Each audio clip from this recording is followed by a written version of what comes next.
Hey, what's up? Je travaillais récemment pour faire une capsule sur un sujet environnemental et j'ai été un peu pris de court par plein d'autres initiatives comme la mienne parce que tout le monde sait au bout du compte que C'est le temps maintenant de se lever! parce qu'il faut vraiment faire quelque chose, gars.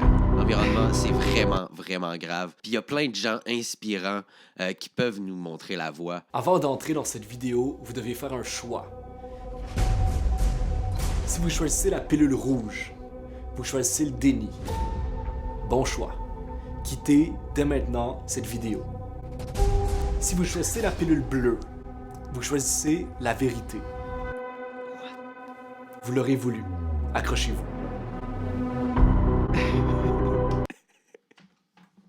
Le gars, il a carrément inversé le truc, genre comme...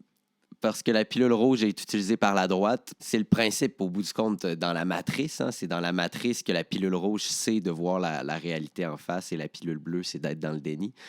Et là, Émile Roy, il devait se dire « Ah non, vu que la droite utilise déjà ce meme-là, il faut comme qu'on l'inverse et donc qu'on change complètement la signification du meme en question. » Bon, ben bravo pour l'effort. Alors... Ça reste de même. Puis là, plus tard dans la soirée, je vois une autre controverse autour de l'environnement. Alors, cette fois-ci, ce sont des jeunes d'une école de 5e secondaire qui sont offusqués par un examen. En fait, la formulation de la question d'un examen qui demande est-ce qu'il est possible de s'adapter au changement climatique? Et là, ça fait tout un espèce de scandale chez les étudiants, comme quoi c'est pas la bonne question. En fait, il faut contrer les changements climatiques. On ne devrait pas s'adapter.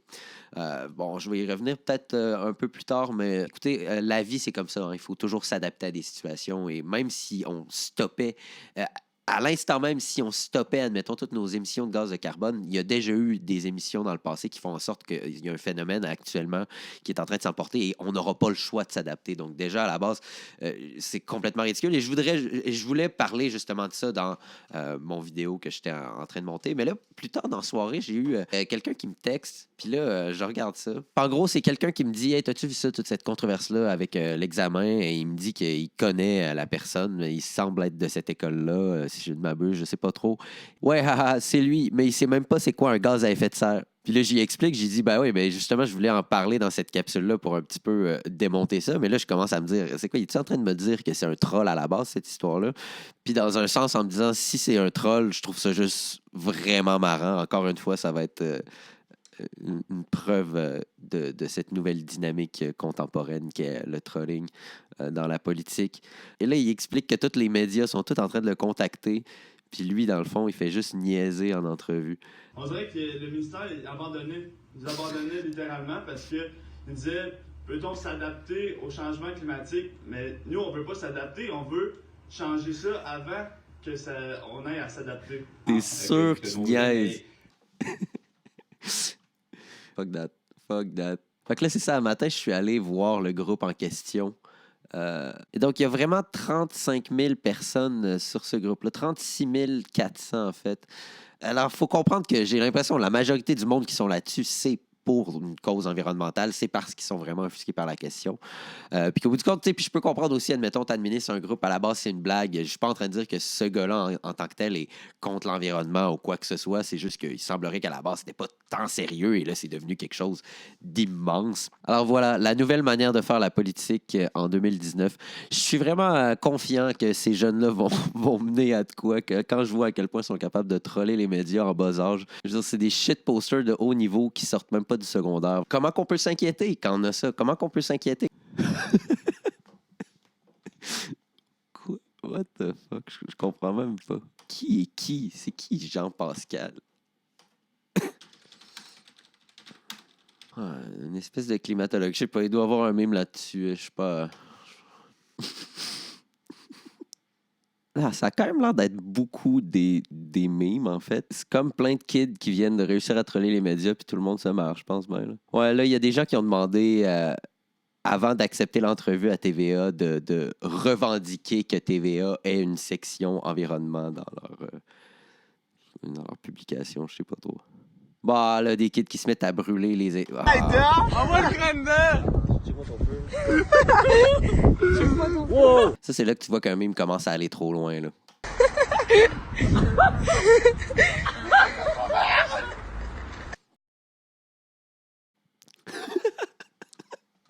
Yo, Big, qu'est-ce que tu fais ce soir? Pourrais-tu me sortir des tops? Je le comprends même pas encore.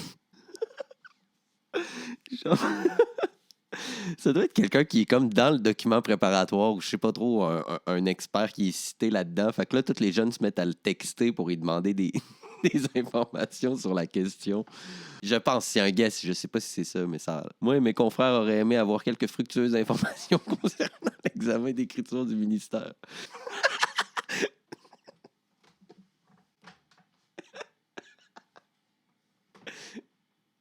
Ça l'échappe tellement.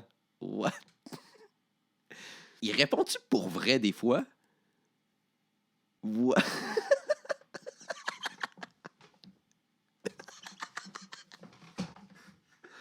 Wow. OK. Bon, OK, je pense... OK, all right. J'ai vraiment confiance en la génération montante. Sérieusement, je sais pas pourquoi le monde sont autant apocalyptique. C'est magnifique. Quelle époque. J'adore notre époque.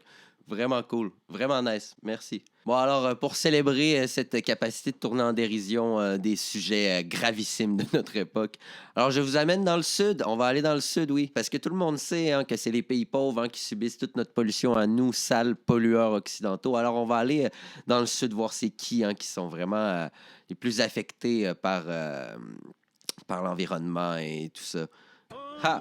Voilà, je voulais me faire un cocktail, genre un drink ou de quoi de style pour aborder le sujet, pour avoir une paille en plastique. Parce que tout le monde sait que les pailles en plastique, c'est vraiment le démon, c'est la pire chose sur Terre. Et je crois vraiment que c'est essentiel qu'on emploie genre vraiment des efforts politiques faramineux pour faire interdire les pailles en plastique en particulier. Tu sais, pas vraiment... en général, genre des grosses lois. Là, c'est juste les pailles en plastique que j'ai vraiment une dent contre ça. Le reste, je m'en fous un peu. Le plastique, genre les bouteilles, tout le kit, ça, je m'en fous. Mais les pailles en plastique, ça vient vraiment me chercher. Mais non, plus sérieusement, vous connaissez bien en fait le sujet, là, les océans de plastique, le fait qu'il y a trop de plastique dans la mer, etc. Puis tout le monde trouve ça absolument horrifiant quand on voit les photos. Vraiment des superficies absolument énormes, toutes remplies de plastique. Donc, je veux dire, ça affecte tout le monde. C'est un enjeu que, tu sais, on parle souvent des changements climatiques en particulier, mais j'ai l'impression que la destruction des écosystèmes par ce genre d'encombrement de déchets, c'est un problème qui est aussi pire, à mon avis, et qui doit vraiment être adressé. Le problème là-dedans, c'est que j'ai l'impression, justement, on a tendance à focaliser trop sur des aspects de notre consommation qui... Je veux pas dire que c'est futile, dans le sens où c'est vrai qu'on est des gros consommateurs en Occident, mais c'est-à-dire qu'on a quand même des gestions... On a vraiment des gestions de déchets et de résidus, etc. Je veux dire, c'est pas parfait, là, mais sur Terre, c'est quand même les plus développés. Et au bout du compte... et il y a toute cette ambiance-là où tout le monde dit il n'y a rien qui est fait, il n'y a rien qui est fait. Je suis désolé, mais j'ai l'impression que c'est plutôt le contraire. Tout le monde parle juste de ça. Alors arrêtez de dire qu'il n'y a rien qui est fait. Je veux dire, on voit l'apparition des voitures électriques. C'est un truc qu'il y a 20 ans, on ne voyait pas vraiment comme dans un avenir très, très possible. Tu sais, tu as des Tesla, des voitures de luxe en plus, là, électriques, etc. Les performances n'arrêtent pas d'augmenter. Par rapport au changement climatique, par rapport à la pollution, toutes ces choses-là, toutes les entreprises qui font des projets de développement en Occident doivent de plus en plus se doter d'experts en environnement pour s'assurer que tout soit en accord avec les législations environnementales, etc. Bref, ce que je veux vous dire, c'est qu'il y a un marché complet qui a émergé là-dedans et au bout du compte, il y a plein d'emplois là-dedans qui sont en train de se créer et c'est le signe qu'en fait, il y a quelque chose qui est fait, que c'est quelque chose qu'une certaine génération a à cœur et c'est pour ça qu'à l'axe, dans le fond, c'est parcours professionnel vers ça et ça fait en sorte que quelque chose est fait. Arrêtez de nous dire qu'il n'y a rien qui est fait. Je veux dire, on est à une époque où en Occident, l'environnement est un axe central dans les réflexions de beaucoup de gens. Et je ne suis pas en train de vous dire... on a juste à y penser, puis ça va advenir, mais ça reste quand même que quand tu regardes les générations montantes, au bout du compte, il y a plein d'emplois là, qui vont pouvoir prospérer en protégeant l'environnement. Et là, après, sur la question de l'urgence plus en tant que telle, je veux dire, il faut quand même rester réaliste dans tout ça. Bon, par rapport aux océans de plastique, plus en particulier, c'est que j'ai vu une vidéo passer l'autre jour, puis j'étais vraiment content que finalement quelqu'un en parle de ça. C'est le fait que la majorité, en fait, du plastique qui se ramasse dans les océans, c'est des grands fleuves asiatiques qui alimentent le plus, dans le fond, ces déchets-là dans l'océan.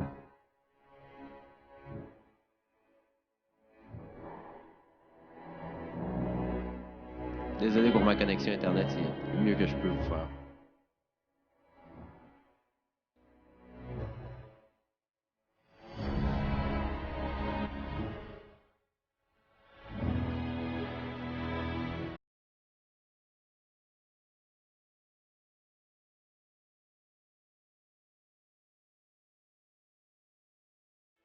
Bref, j'ai pensé qu'on pourrait attribuer une note, dans le fond, au meilleur délinquant dans le domaine. Alors, en premier lieu, on a Haïti.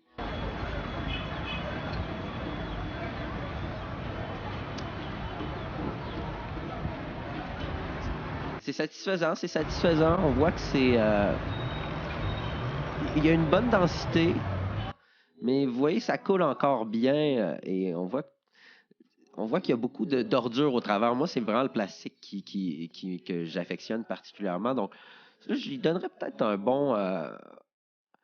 je dirais bon, un 6 sur 10, mais on va y donner 2 points pour le nastiness un peu. Fait que, disons, un 7.5. 7.5, ouais.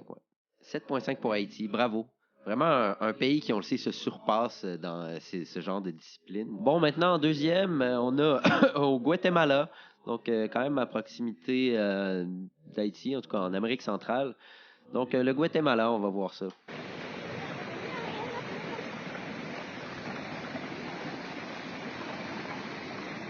Bon débit, bonne densité, beaucoup de plastique. Ah, nice. Ça. Ouais, ça, je donnerais un bon 8. Un bon 8, sérieux, parce que, tu sais, je te dirais un 7 au moins pour le fait que c'est un bon débit, beaucoup de plastique. Puis je rajouterais peut-être un point pour le fait qu'on le voit que c'est vraiment dans un décor ultra pittoresque. Donc, c'est magnifique de pouvoir scraper le paysage comme ça. Donc, non, ça vaut un 8. Ouais, un bon 8. Maintenant, on est rendu en Indonésie. Donc... Ah, il y a ça va leur faire perdre des points, le fait qu'ils travaillent pour les enlever. Par contre, ça, c'est dommage.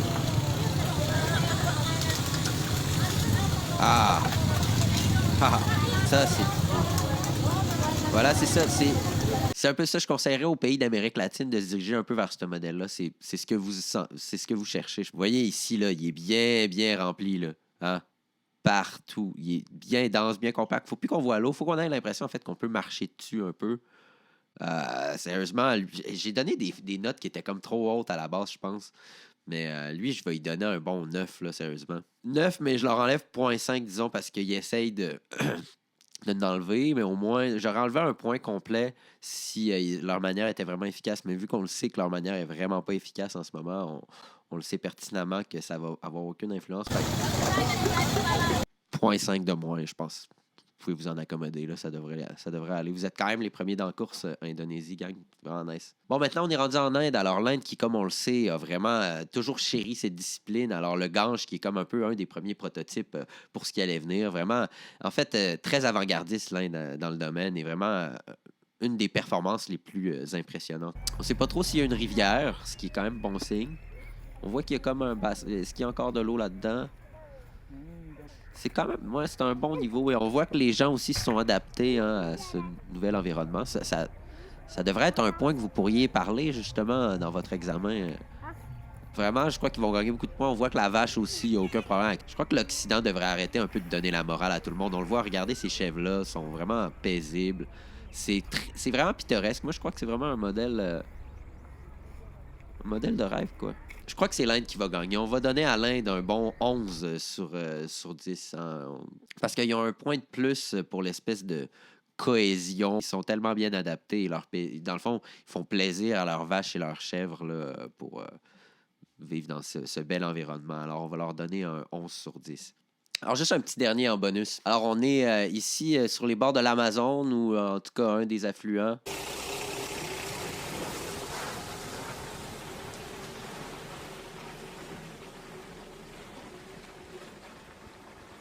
Vous voyez les oiseaux qui se réjouissent de la situation.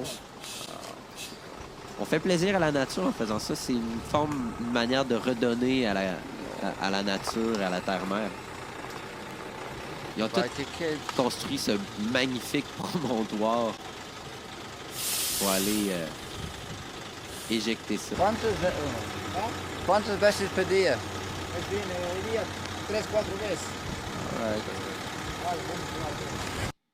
C'est tellement un tease.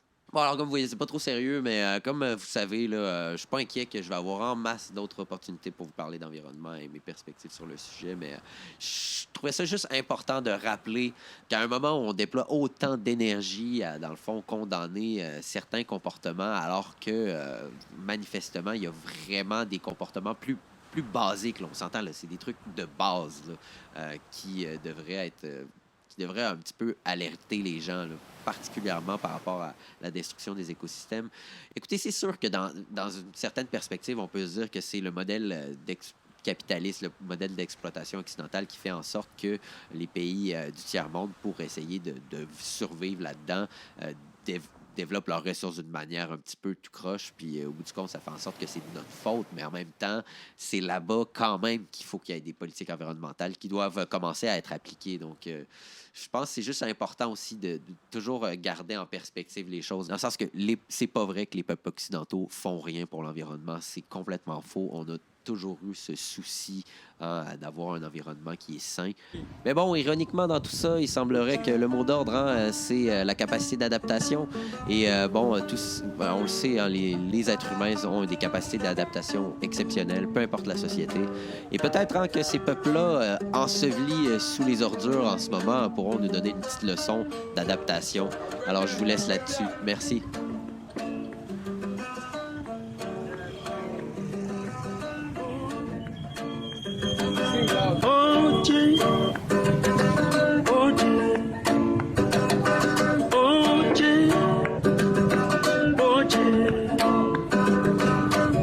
Every scream out every night for you. A very cool, a very night, a very unique.